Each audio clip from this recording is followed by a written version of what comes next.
internetda yaqindagina shov-shuvga sabab bo'lgan mana shu katyollarni ustida o'sha ketadigan demaxot trubalarni uy ichi bilan olib ketgan ko'rgan bo'lsanglar, buni o'zini tartib qoidalari bor. Kondensatsionni katyolga mana shu videodan foydali informatsiya olib kelib, mana kondensatni ko'rasizlar, mana shu zatvor bo'lgan, gidrozatvor. Kondensatni katyolni o'zidan kondensat oqib chiqyapti, bu yoqdan oqib chiqyapti. Keyin konlift degan mana bunaqa nasos bor. Bu nasos mana shunaqa qilib kanalizatsiyaga ulab qo'yilgan. Maxsus o'zini shu toza havo kirib turadigan joy bo'lishi kerak. Uyga shu gaz chiqib ketib qolmas uchun eshik bo'lishi kerak.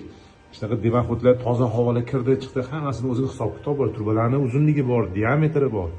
Okalar, shu sababli faqat professionallarga murojaat qilish kerak. Ko'r-ko'rona bu gaz bilan o'ynash bo'lmaydi. Gaz bilan bog'liq hamma narsa odamning hayoti bilan bog'liq. Kichkina xato bir nechta odam hayotini olib ketib qolishi mumkin. Bundan tashqari shu ishni bilmasdan qilgan o'sha ustani o'ziga ham jabr, qamalib ketdi. O'tgan yil ham xuddi shunaqa hodisa gostinitsada bo'lgandi. 3 ta odam o'lgan edi. Bu biza ko'rganimiz, bilmaganlarimiz qancha bilasizlar buni? Ko'p bo'lamiz. Videoni tarqatib qo'yinglar, tanish bilsinlar.